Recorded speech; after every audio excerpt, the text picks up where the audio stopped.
I'm beaming with happiness just thinking about all the good things on the horizon. Me too. That is some research from MIT's CSAIL and MyShell AI, who introduced Open Voice, which is a text-to-speech model that can clone any voice and speak in many languages, totally open source that you can use today for free. We'll cover that and of new updates in this week's Salt AI video newsletter, where I cover a whole bunch of what's new in AI because it might just all be important. This week, we talk about some new US government regulations, GitHub announcing their Copilot Workspace, some medical language models, and more, including the showcase of some AI visuals that were used at Coachella this year. In the past couple weeks, we talked about how countries like Japan or groups like the EU are starting to legislate AI, while the US is not holding back any longer. A bill has been introduced into the California state legislature called the Safe and Secure Innovation for Frontier AI Systems Act. In this bill, they're not trying to target everything, but specifically the models that are over a certain size or have similar performance to state of the art. Under the act, they would require developers assess safety before training a model close to that level of performance, which includes making a positive safety determination that the model does not have the capability to enable certain harms, such as creation of chemical or biological weapons, or conduct cyber attacks on infrastructure. They highlight some other things like third-party testing, annual compliance certification, safety incident reporting, and more. The response was mixed to say the least. We saw some people calling this bill an attempt to crush OpenAI competitors, others calling outcry fear-mongering, and some nuanced takes, of course, that look at both sides. Though to me, I tend to agree that open source developers assuming indefinite liability for anything somebody uses their tool to accomplish seems to set a dangerous precedent. And as someone who loves building powerful tools, another approach that actually focuses on targeting the people who misuse these tools may be a possible alternative. Meanwhile, this is not isolated. We're seeing the Department of Homeland Security announce the establishment of an AI Safety and Security Board. And the National Institute of Standards and Technologies published their first draft on AI risk management framework, calling things out from data privacy, environmental considerations, toxicity, bias, and more. I am personally going to continue to watch international approaches to AI regulation with great interest. Meanwhile, people are making use of these technologies to accomplish incredible things. GitHub announced GitHub Copilot Workspaces, which can do a whole bunch. It can take ideas and turn them into technical specs. You can take that and generate an actual plan of attack, which then can get turned into code, and then try a live demo before you actually merge your changes. In a world where GitHub has over 100 million developers on their platform, en route to a billion, they want to continue to empower people to create incredible tools as well. I think it's awesome to see GitHub Copilot, which started as a code autocomplete tool, grow into an AI assistant for developing software. It takes a while to build these tools, which is a big reason why we're building Salt, to make that time from idea to production shorter and iteration time quicker. But once you have those tools created, they can have huge impacts. Another field where AI is looking to have a big impact is in medicine. Both Meta and Google this week released language models focused on medicine. They released Metatron, a language model suite focused on low-resource medical settings, so people without access to state-of-the-art care can still receive very valuable assistance. And when they evaluated it with medical professionals, they saw massive interest with doctors around the world, especially in low-resource settings, asking Metatron challenging questions and critically evaluating their answers. And Metatron's currently the best performing open source language model for medicine, according to many benchmarks.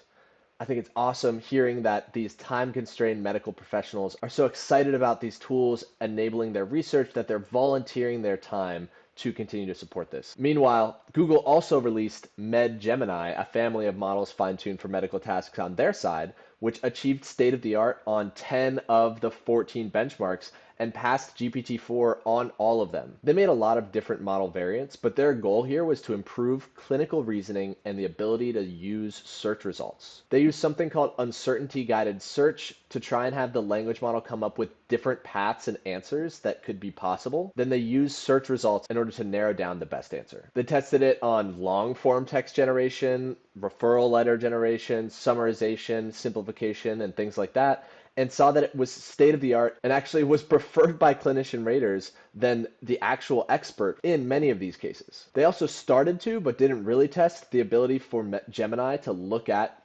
videos and saw some potential for success there. I expect that to continue to develop. More and more, I think we're seeing that AI is starting to democratize access to quality healthcare, though of course there are going to be some risks with a tool that hallucinates as much as these models still do. Last but not least in our big news category is Open Voice from MIT's CSAIL team and MyShell AI. This research can take any voice All right, game face on.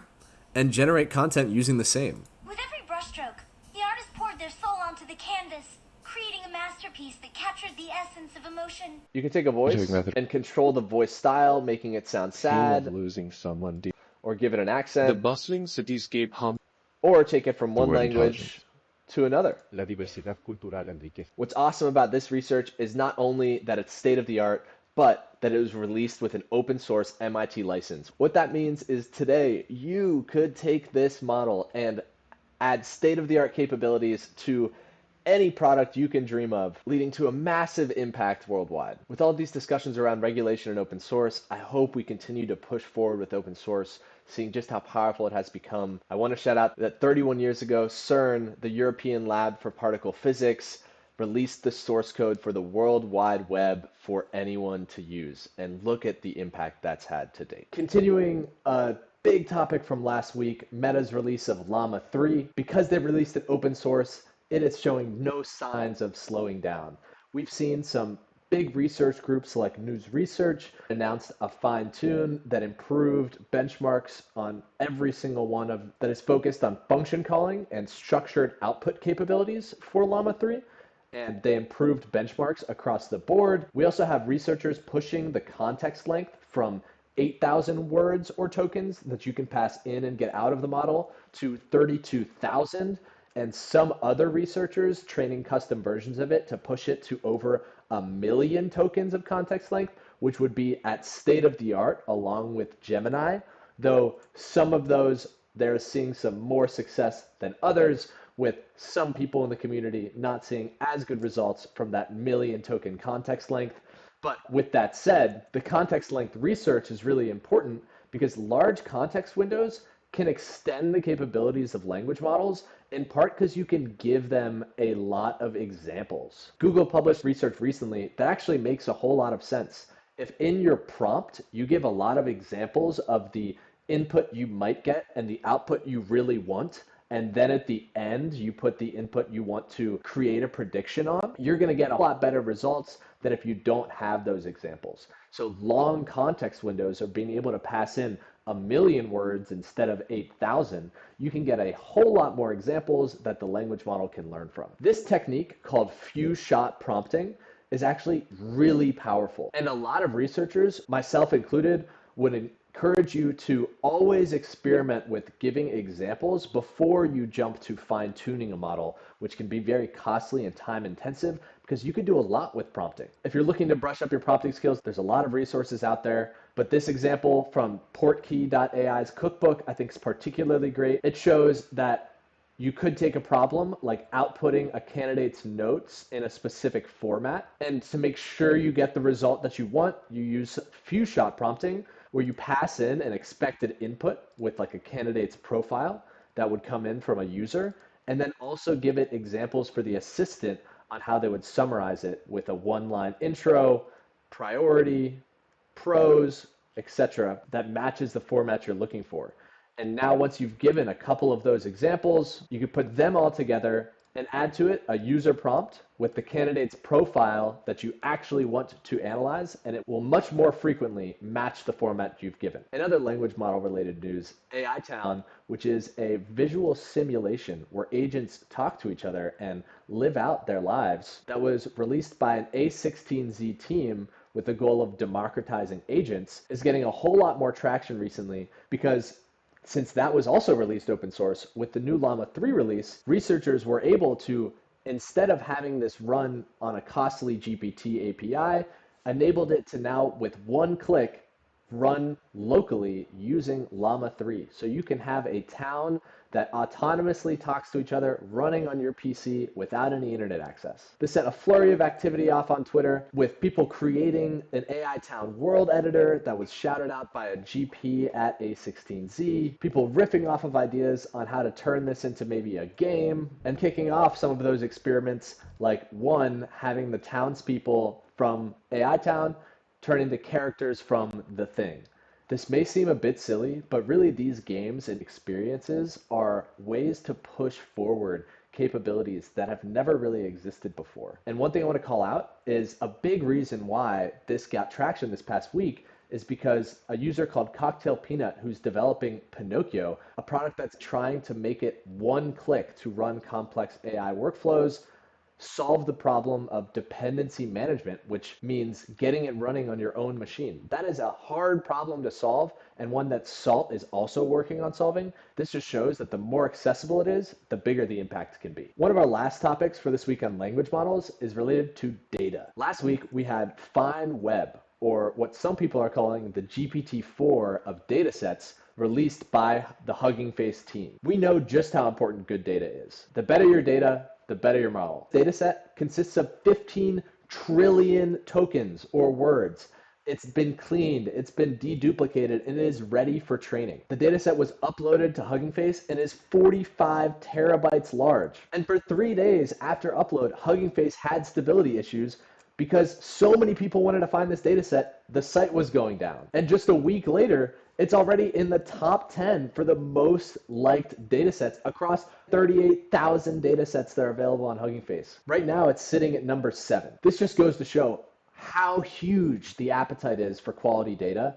And that makes so much sense to me because we are seeing research day after day showing that models with good data can solve those problems that are solved in the dataset. And it seems clear to me that going forward in the future, creating high quality data sets for many different topics is going to be critical in order for us to automate more and more important tasks. And we're not alone in that fight. StarCoder 2, which is a brand new language model meant for coding, was shared this week.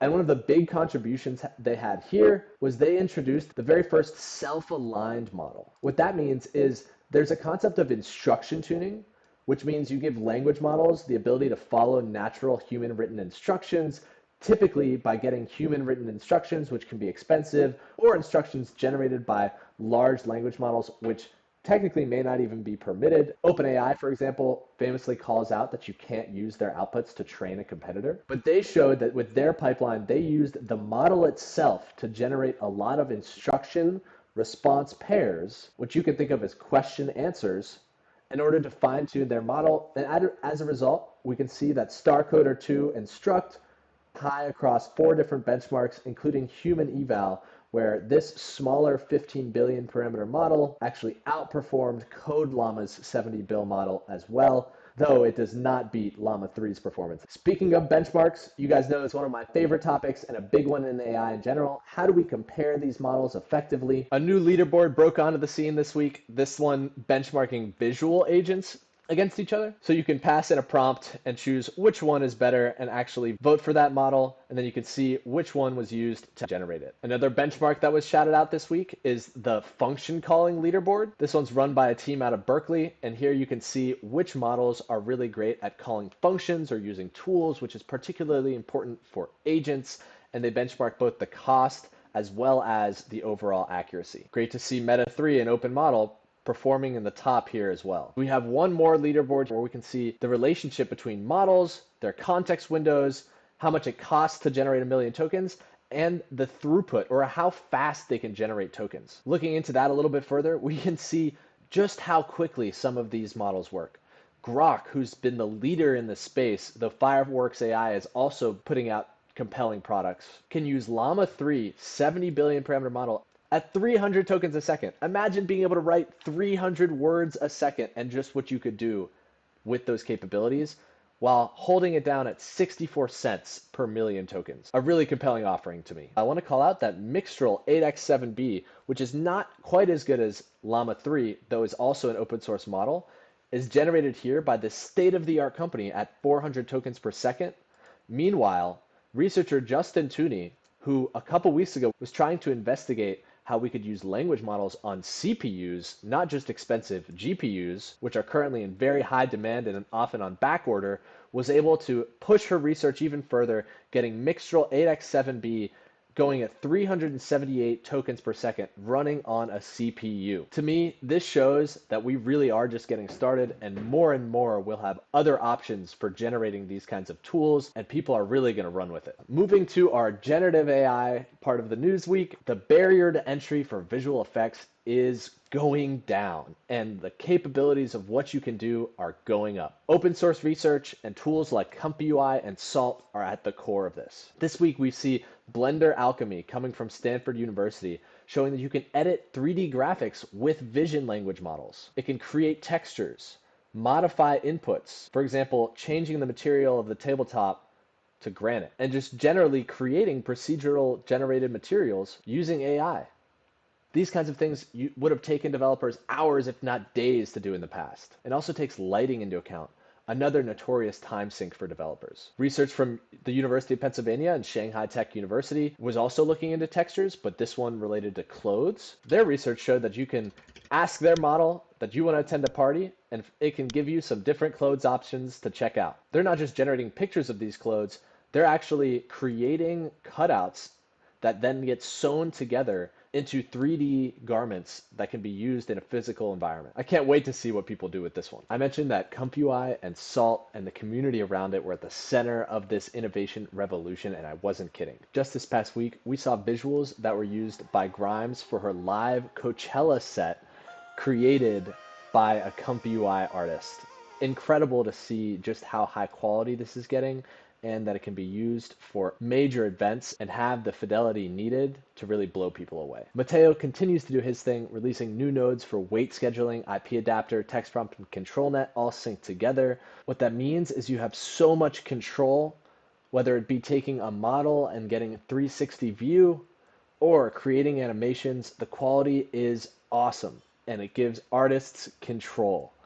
Another tool that's been getting traction is steerable motion in ComfyUI. It's getting regular updates from Palm and other creators in Banner Doco, and you can see just how much it's improved from version 1.4 to version 1.5, and there's so much more room for improvement. Lastly, we talked about research bringing AI to Blender, and this is a node pack bringing ComfyUI to Blender as well. It can be used for the camera input, it can be used for the camera input and faces, to import AI-generated meshes, composite depths, edit character bones, and a lot more. It's so exciting to see everyone continue to build on this platform, and I can't wait to show some of the releases coming from the Salt team in the coming weeks. That's all I have for this week. Thanks for watching. I'll see you next time.